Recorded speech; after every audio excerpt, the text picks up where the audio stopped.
Yes, good morning students. तो हम discuss कर रहे थे class 9th chapter number 7 that is work energy and simple machines. उसमें हमने डिस्कस कर लिया था what is work and how formula of work done is equal to force into displacement. ठीक है, units of work done discuss किए थे हमने, positive work done, negative work done और जीरो वर्क डन डिस्कस किए थे और उसके डिफरेंट इजी एग्जांपल्स हमने डिस्कस किए थे। और अभी क्या डिस्कस करने वाले हैं बेटे? अभी हम डिस्कस करेंगे वर्क से related, means positive work done, negative work done और जीरो वर्क डन से रिलेटेड कुछ क्वेश्चंस सॉल्व करेंगे जो कि एनसीईआरटी में गिवन है। क्वेश्चन नंबर मैंने बोर्ड पे मेंशन कर दिया और पेज नंबर भी मेंशन कर दिया है। तो जल्दी से देख लेते हैं बेटे स्टेटमेंट क्या है। क्वेश्चन है आपका pause and ponder, page number 119 on new NCERT book exploration. ठीक है, फर्स्ट क्वेश्चन क्या है, अनसॉल्व्ड में है ये। A weightlifter is holding a barbell steady in her hands. Is she doing any work on the barbell while holding it steady? एक weight lifter है बेटे। वेट लिफ्टर क्या करते हैं? वेट उठाते हैं। ठीक है, वेट को ऊपर की तरफ पुश करते हैं। तो जो वेट लिफ्टर है उसने क्या होल्ड किया है, क्या पकड़ा हुआ है? बारबेल। बारबेल पकड़ी है जिसपे वेट फिक्स होते हैं। ठीक है, स्टडी है, बारबेल अपनी हैंड्स पे पकड़े हुए, स्टडी, मूवमेंट नहीं है कोई भी। क्या वो कोई वर्क डन कर रही है बारबेल के ऊपर? Is she doing any work on the barbell while holding it study? Steadily पकड़ा हुआ है। फॉर एग्जाम्पल ये अगर बारबेल है और वेट लिफ्टर ने इसको स्टडी पकड़ा हुआ है, जिस भी तरीके से पकड़ते हैं, स्टडी है, कोई मूवमेंट नहीं है। ठीक है, जो वेट उठाते हैं ना, बेल एक रोड लगी होती है बार और साइड पे वेट्स होते हैं। ठीक है, तो उसको स्टडी पकड़ा हुआ है वेट लिफ्टर ने, कुछ भी मूवमेंट नहीं है। इस तरह से जिस भी तरीके से पकड़ते हैं उसको स्टडी पकड़ा हुआ है। तो क्या वो जो वेट लिफ्टर है, क्या वो जो पर्सन है इस बारबेल के ऊपर कोई वर्क डन कर रही है? मूवमेंट की बात नहीं है कि नीचे से ऊपर की तरफ उठाया या नीचे रख रही है, वो नहीं। सिर्फ जब पकड़ा हुआ है सिर्फ एक जगह पे, कोई भी मूवमेंट नहीं है, सिर्फ स्टडी पकड़ के रखा है, एक जगह पकड़ कर रखा है, तो उस केस में क्या जो वेट लिफ्टर है वो उस पर कोई वर्क डन कर रही है बारबेल पे? इसका आंसर क्या होगा बेटे? इसका आंसर होगा नो। ठीक है, आंसर क्या होगा? No any work done on barbell by weight lifter. Weight lifter ने बारबेल के ऊपर कोई भी वर्क डन नहीं किया है। वाई? क्यों कोई भी वर्क डन नहीं किया है? क्योंकि इस केस में फोर्स तो लग रही होगी। अब उसके वेट को बैलेंस किया है, पकड़ा हुआ इतनी हैवी रोड को, तो फोर्स तो लग रही होगी, उसकी मस्कुलर फोर्स लग रही होगी उस वेट लिफ्टर की। बट फोर्स लगने से डिस्प्लेसमेंट है यहाँ पर। ऑब्जेक्ट क्या है आपका? बारबेल, और बारबेल में कुछ भी डिस्प्लेसमेंट नहीं है। तो डिस्प्लेसमेंट अगर जीरो है तो फिजिक्स में, साइंस में वर्क डन क्या माना जाता है? जीरो। अगर डिस्प्लेसमेंट जीरो है, कोई भी मूवमेंट नहीं है, स्टडी पकड़ के खड़े हैं ऑब्जेक्ट को, या बैग आपने अपने शोल्डर्स पे टाई किया और आप एक जगह खड़े हुए हो काफी देर तक, आप चाहे थक जाओगे। हैवी वेट कुली रखा हुआ अपने हेड पे, काफी देर तक पकड़ा हुआ है, उससे केस में वर्क डन साइंस में जीरो माना जाता है। तो इसीलिए यहाँ पर no any work done on barbell by weight lifter, because, क्योंकि क्या है? Because displacement is zero. Displacement क्या है? जीरो।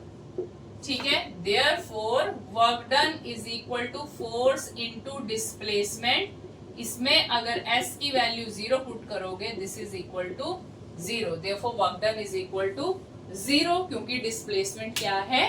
जीरो है। वर्क डन की वैल्यू क्या आएगी? जीरो। या एक और तरीके से आप इसका आंसर किस तरह से ले सकते हो? अगर इसका आंसर तो चलो यही आएगा, इससे रिलेटेड हम और क्या चीज देख सकते हैं बेटे? जैसे कुली है, कुली ने अपने हेड के ऊपर सामान रखा, हैवी सामान रखना अपने हेड के ऊपर, और वो सामान को लेके जा रहे हैं। ठीक है, उस सामान को लेके, वो उस लगेज को लेकर, जो भी बैग है वो चल रहा है, वॉक कर रहा है, ट्रेन तक पहुंचाना है उसे वो सामान। तो उस केस में क्या आएगा work done? Work done on this bag, on this luggage by the coolie is what? उस केस में भी वर्क डन की वैल्यू जीरो होती है। अब आप बोलोगे इस केस में तो डिस्प्लेसमेंट हो रही है, मूवमेंट हो रही है, तो इसलिए वर्क डन जीरो नहीं आना चाहिए।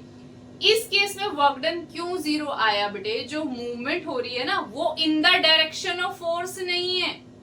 जो मूवमेंट है वो इन द डायरेक्शन ऑफ फोर्स नहीं है, तो उस केस के लिए भी वर्क डन क्या आता है? जीरो आता है। अगर opposite to the direction of force है तब नेगेटिव वर्क डन आता है। ठीक है, तो अब इसका कैसे आप समझोगे हेड के ऊपर लगेज रखा है, ठीक है, हेड के ऊपर लगेज रखा है, तो जो हेड जो है उसका वो फोर्स लगा रहा है उस लगेज के ऊपर अपवर्ड डायरेक्शन में। हेड के ऊपर लगेज रखा है तो पुली उस बैग के ऊपर हेड से अपनी बॉडी से फोर्स लगा रहा है अपवर्ड डायरेक्शन की तरफ, अदरवाइज तो वो बैग नीचे नहीं गिर जाएगा। अर्थ हर एक चीज को अपनी तरफ अट्रैक्ट करती है, तो उसकी वजह से तो बैग को नीचे गिर जाना चाहिए था, बट जो पुली है उसने अर्थ की ग्रेविटी के अगेंस्ट फोर्स लगाकर उसके वेट को बैलेंस किया अपने हेड पर, यानी पुली अपनी बॉडी से अपने हेड से उस बैग के ऊपर फोर्स लगा रहा है अपवर्ड डायरेक्शन में, ठीक है। बट पुली की मूवमेंट हो रही है हॉरिजॉन्टल डायरेक्शन में, जिस भी डायरेक्शन में वो चल रहा है हॉरिजॉन्टल डायरेक्शन में हो रही है, तो डिस्प्लेसमेंट आपका हॉरिजॉन्टल है, बट जो फोर्स लग रही है वो अपवर्ड है, force on the bag is upward, ठीक है। तो इसीलिए इस केस में भी वर्क डन की वैल्यू क्या आती है, 0 आती है। Direction opposite to the force भी नहीं हो रहा है यहाँ पे वर्क डन, ना in the direction of force हो रही है मूवमेंट, ना in direction opposite to the force हो रही है, तो इसलिए इस केस में वैल्यू क्या आएगी, 0। मेनली यहाँ पर फोर्स और डिस्प्लेसमेंट के बीच में एंगल 90 डिग्री होता है बेटे, जब भी फोर्स और डिस्प्लेसमेंट के बीच में एंगल 90 डिग्री होता है तो उस केस के लिए वर्क डन बनता है 0, ठीक है। चाहे आप एक और केस भी ले सकते हो, जैसे ये सामान पकड़कर मैं खड़ी हूँ यहाँ पर, ठीक है, ये डस्टर है मेरे हाथ में, मैं ऐसे खड़ी हूँ, तो मेरे हैंड इस डस्टर के ऊपर, इस बैग के ऊपर कुछ बॉक्स, कुछ भी चीज हो सकती थी, it should be any object, तो इसको मैं पकड़ के रखूंगी, तो मैं इसके ऊपर फोर्स लगा रही हूँ अपवर्ड डायरेक्शन में। अगर किसी भी चीज को पकड़कर आप खड़े हो या वॉक भी कर रहे हो, तो उस केस में उस ऑब्जेक्ट के ऊपर आप हमेशा अपवर्ड डायरेक्शन में फोर्स लगा रहे होते हो। मेरे हैंड्स ने इसको पकड़ा, मतलब मैं इसको अपवर्ड डायरेक्शन में फोर्स लगा रही हूँ, ये याद रखना, इसमें कंफ्यूज होते हैं बच्चे बहुत ज्यादा। इस डस्टर के ऊपर, चाहे ये बैग होता, मैं इसके ऊपर अपवर्ड डायरेक्शन में फोर्स लगा रही हूँ, अगर मैं इसको पकड़ के मैं इसको खड़ी हूँ, चाहे मैं वॉक भी कर रही हूँ इसको पकड़ के, ठीक है। तो इस केस में तो मूवमेंट ही नहीं है, अगर मैं स्टेशनरी हूं तो वर्क डन इसलिए 0 हो जाएगा क्योंकि डिस्प्लेसमेंट 0। अगर मैं इसको पकड़ के वॉक भी कर रही हूँ, मैं चल भी रही हूँ हॉरिजॉन्टली रोड के ऊपर कहीं भी चल रही हूँ, तो उस केस में मूवमेंट आएगी आपकी हॉरिजॉन्टल, बट जो फोर्स लग रही है इसके ऊपर, जब मैंने इसको पकड़ा हुआ है, वो अपवर्ड डायरेक्शन में, ठीक है। किसी भी चीज को आप पकड़कर चलते हो, चाहे आप रुके हो किसी भी ऑब्जेक्ट को पकड़ के, तो फोर्स की डायरेक्शन हमेशा उसके ऊपर अपवर्ड होती है, तो फोर्स की डायरेक्शन अपवर्ड, और मूवमेंट क्या है, अगर मैं वॉक करूं इसको पकड़ के, तो मूवमेंट क्या है, हॉरिजॉन्टल, तो angle between force and displacement 90 degree है इन वाले केसेस में, इसीलिए इस केस में वर्क डन क्या आता है, 0, बिकॉज इस केस में displacement not in the direction of force और not in the direction opposite to the force, मतलब पॉजिटिव और नेगेटिव वर्क डन वाला केस नहीं है, 0 वर्क डन वाला केस आएगा। इसमें 0 वर्क डन क्यों लिया गया है, बिकॉज इसमें स्पेशली जो मूवमेंट है, वो जो डिस्प्लेसमेंट है, that is not in the direction of applied force, ठीक है, तो ये याद रखना बेटे। सो फर्स्ट क्वेश्चन हो गया। उसके बाद सेकंड क्वेश्चन देखो, सेकंड क्वेश्चन क्या है पॉज एंड पॉइंटर का, is the work done by the friction on the stack of coins that travel on a rough surface is positive, negative or 0, ठीक है। तो अब आप लगा लो कि कैरम बोर्ड का गेम है, उसमें कॉइन्स होते हैं ना, बहुत सारी गीटियां होती हैं, बहुत सारे कॉइन्स होते हैं, तो जब खेलते हैं हम स्ट्राइकर से स्ट्राइक करते हैं, तो कॉइन्स क्या करते हैं, मूव करते हैं, ठीक है, आगे भागते हैं स्ट्राइकर से स्ट्राइक कर। तो बोला what is the work done by the friction, frictional force जो वर्क डन करती है उन कॉइन्स के ऊपर, जो वो किसी रफ सरफेस के ऊपर मूव कर रहे होते हैं। फॉर एग्जांपल कैरम बोर्ड का एग्जांपल ले लेते हैं, कैरम बोर्ड का सरफेस है, रफ सरफेस है थोड़ा, तभी पाउडर अप्लाई करते हो ना, पाउडर डालते हो आप कैरम बोर्ड के ऊपर while playing the carrom board, ताकि फ्रिक्शन रिड्यूस हो जाए और हमारा जो कॉइन है वो इजीली चला जाए, ठीक है, हमें पॉइंट्स मिल जाए। बट फ्रिक्शनल फोर्स की अब आप वर्क डन की तरफ आ जाओ कि work done by the frictional force, frictional force उन कॉइन्स के ऊपर जो वर्क डन कर रही है, जब वो कॉइन्स मूव कर रहे हैं आपके बोर्ड के ऊपर या किसी रफ सरफेस के ऊपर, वो पॉजिटिव होगा, नेगेटिव होगा या 0 होगा, क्या होगा, क्या लगता है इसका आंसर क्या होगा। ये पहले भी मैं बता चुकी हूँ, फ्रिक्शनल फोर्स की जो डायरेक्शन होती है that is opposite to the direction of motion, ठीक है। जो फ्रिक्शन है बोर्ड के सरफेस के बीच में और क्वाइंस जिस मटेरियल की बनी है, वो क्वाइंस जो है बोर्ड के ऊपर स्लाइड करते हैं, वुडन बोर्ड होता है कैरम बोर्ड में, तो दोनों सरफेसेस के बीच में फ्रिक्शन जो लगेगा, जो कि कॉइन की मोशन को अपोज कर रहा है, इसीलिए जो work done by the friction force है वो क्या होगा, नेगेटिव वर्क डन, ठीक है, क्योंकि जो फोर्स लग रही है फ्रिक्शन फोर्स वो opposite to the direction of motion of coins है, क्वाइंस आगे जा रहे हैं मूव कर रहे हैं आप, क्योंकि उसको फोर्स लगा रहे हो, स्ट्राइकर से हिट कर रहे हो, ठीक है, एनर्जी ट्रांसफर कर रहे हो, वर्क डन कर रहे हो उसके ऊपर, आप कॉइन्स को मूव कर रहे हो फोर्स लगाकर, बट फ्रिक्शनल फोर्स क्या वर्क डन कर रहा है, फ्रिक्शनल फोर्स जो वर्क डन कर रहा है उसकी बात हो रही है। फ्रिक्शन फोर्स जो वर्क डन करेगा that is the negative work done, because frictional force acts in a direction opposite to the direction of movement of the coins.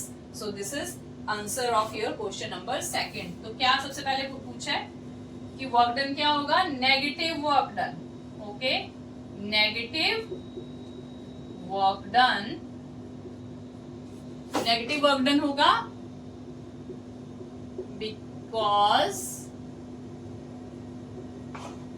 Frictional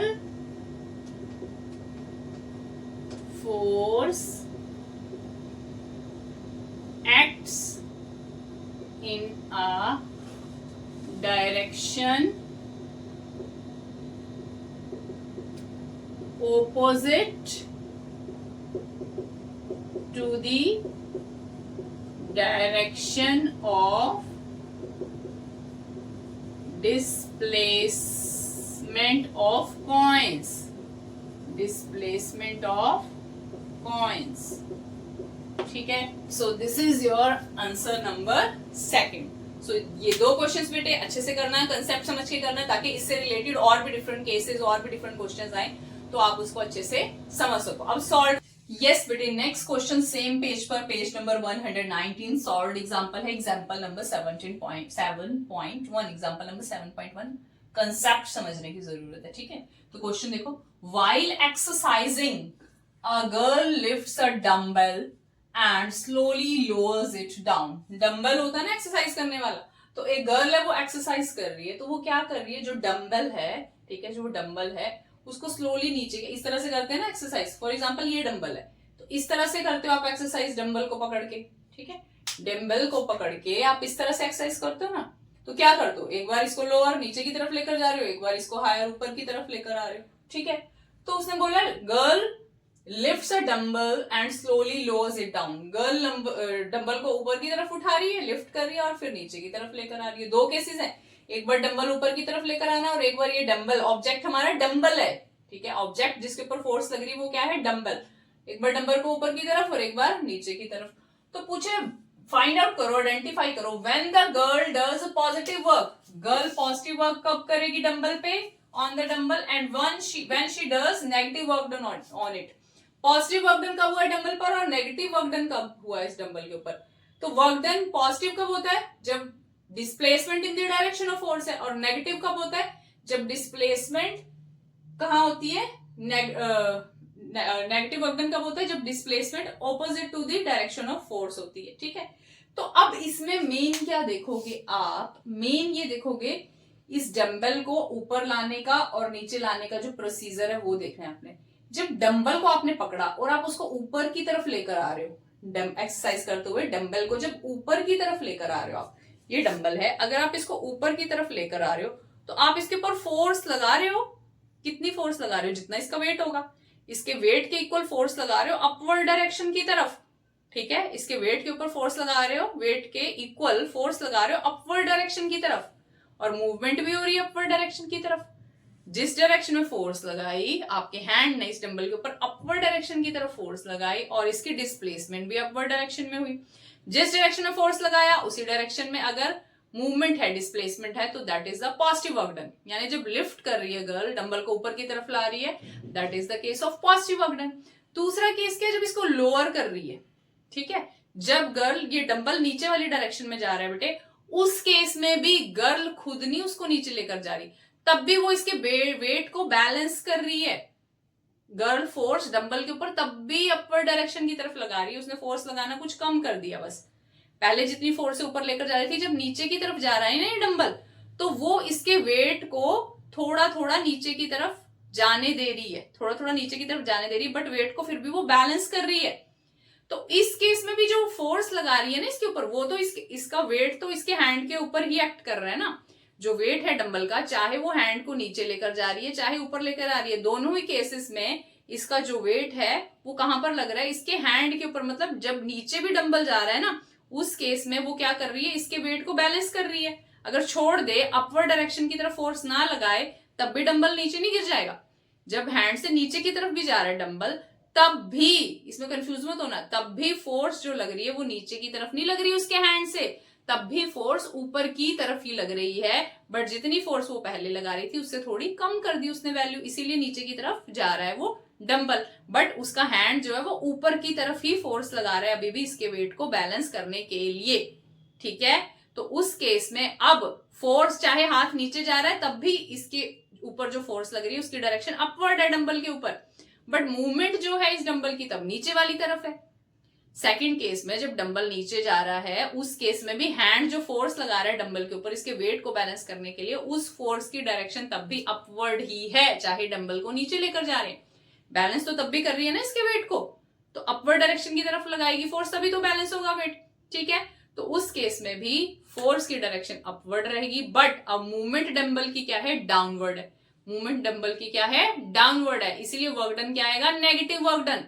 इसीलिए वर्क डन क्या आएगा, negative work done.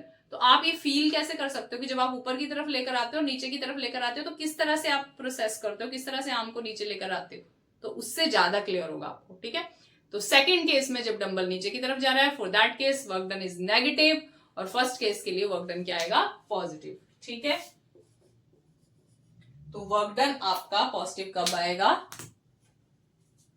when girl lifts a dumbbell, displacement is in the direction of force, so work done is positive. And when girl lower the dumbbell, displacement opposite to the direction of force, so work done is negative. In both cases, direction of force on the dumbbell is upwards. Okay, so this is all about your question example number 7.1. इसके बाद है example 7.2. तो 7.2 example में क्या बोल रहा है, क्या पूछ रहा है आपको क्वेश्चन में, while saving a गोल हो रहा है, क्रिकेट कोई कौन सा मैच होगा भाई ये, ठीक है, गोल हो रहा है, फुटबॉल का हो रहा है मैच फॉर एग्जांपल। ठीक है, तो गोल सेव करते समय जो गोलकीपर है उसका हैंड जो है वो मूव्ड बैक बाय 15 सेंटीमीटर, पीछे की तरफ हैंड लेकर आया, कितने डिस्टेंस से, 15 सेंटीमीटर डिस्टेंस से। As she stop the ball, क्योंकि उसने बॉल को स्टॉप किया by applying a force apply करी अपने हैंड से बॉल के ऊपर 200 न्यूटन, ताकि गोल ना हो जाए। गोल को सेव करने के लिए उसको हैंड्स को पीछे लेकर आना पड़ा, कितना पीछे लेकर आया, 15 centimetre. How much work did the goalkeeper do on the ball in stopping it, तो गोलकीपर ने बॉल को स्टॉप करने के लिए कितना वर्क डन लगाया। बॉल आ रही थी, गोल हो रहा था, गेम हो रही है, गोल हो रहा है, ठीक है, गोल को बचाने के लिए अपने हैंड से गोलकीपर ने क्या किया, बॉल को स्टॉप किया। स्टॉप करने के लिए अपने हैंड्स पीछे लेकर आया वो 15 सेंटीमीटर, फिर बॉल को उसने स्टॉप किया, हैंड्स 15 सेंटीमीटर पीछे लेकर गया, फिर उसने बॉल को स्टॉप किया। तो गोलकीपर ने बॉल के ऊपर कितना वर्क डन किया उसको स्टॉप करने के लिए, उसकी वैल्यू बतानी है बेटे हमने। ठीक है, तो इस केस में बेटे क्या है, जब आप कैच ही मान लो, जैसे कैच करते हो बॉल को, हाथ पीछे लेकर आते हो, हाथ पीछे लेकर आते हैं बॉल को कैच करने के लिए, गोल को रोक रहे हो तब भी हैंड्स पीछे किए, तो हैंड्स जब पीछे किए हैं तो उस केस में आप बॉल को स्टॉप कर रहे हो, तो बॉल को जब स्टॉप कर रहे हो तो फोर्स तो आप उसकी मूवमेंट के ऑपोजिट डायरेक्शन में लगा रहे हो ना। बॉल को जब आप स्टॉप कर रहे हो, चाहे हैंड पीछे ले जाकर स्टॉप किया आपने, चाहे हैंड पीछे किए फिर बॉल को स्टॉप किया है, बट फोर्स तो आप जो उसकी मोशन है, जिस डायरेक्शन से बॉल आ रही है उससे ऑपोजिट डायरेक्शन की तरफ ही लगा रहे हो ना। मान लो यहाँ से बॉल आ रही है, यहाँ से बॉल आ रही है, मुझे उसे रोकना है, तो मैं पीछे, यहाँ से बॉल आ रही है जोर से, तो मैं ऐसे पीछे करके उसको रोकूंगी, पर मेरे हैंड जो उसके ऊपर फोर्स लगा रहे हैं उसको रोकने के लिए, वो तो उसकी मोशन के ऑपोजिट डायरेक्शन में लगा रहे हैं ना। तो यानी गोलकीपर अपने हैंड से जो फोर्स लगा रहा है वो बॉल की मोशन के ऑपोजिट डायरेक्शन की तरफ लगा रहा है, बॉल की मोशन के ऑपोजिट डायरेक्शन की तरफ लगा रहा है फोर्स अपने हैंड से। ठीक है, मोशन बॉल की इस साइड है और फोर्स लग रही है उससे ऑपोजिट डायरेक्शन में, इसलिए वर्क डन तो नेगेटिव वर्क डन आएगा। ठीक है, तो वर्क डन की वैल्यू फाइंड आउट करने के लिए अब जो डिस्प्लेसमेंट लोगे बॉल की, वो कितनी डिस्प्लेसमेंट लोगे, जितनी गोलकीपर के हैंड मूव किए। फोर्स अप्लाई करने के लिए गोलकीपर ने अपने हैंड कितने मूव किए थे, 15 सेंटीमीटर, तो बॉल भी तो वहां तक आई ना पीछे तक, तो बॉल की डिस्प्लेसमेंट जो 15 सेंटीमीटर आई आपकी, वो हम क्या लेंगे, नेगेटिव कंसीडर करेंगे। ठीक है, तो वर्क डन की वैल्यू कितनी आएगी, work done is equal to force into displacement. Force कितना अप्लाई किया, गिवन है क्वेश्चन में 200 न्यूटन, और डिस्प्लेसमेंट कितनी लोगे बॉल की, -15 सेंटीमीटर ले सकते हैं हम। ठीक है, -15 सेंटीमीटर है डिस्प्लेसमेंट, डिस्प्लेसमेंट आपकी 15 सेंटीमीटर है, तो इसको मीटर में चेंज करने के लिए क्या करना पड़ेगा, 15/100 मीटर, सेंटीमीटर को मीटर में कन्वर्ट करने के लिए डिवाइड बाय 100, तो फोर्स आ गई आपकी 200 न्यूटन, और डिस्प्लेसमेंट कितनी लोगे, नेगेटिव लोगे, -15/100 मीटर।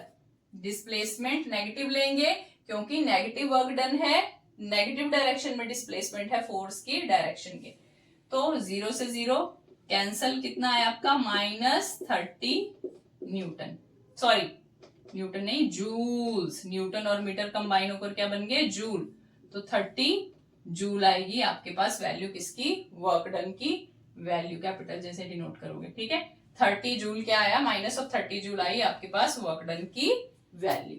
सो ये आपके दोनों क्वेश्चंस हैं, एग्जांपल्स हैं 7.1 एंड 7.2।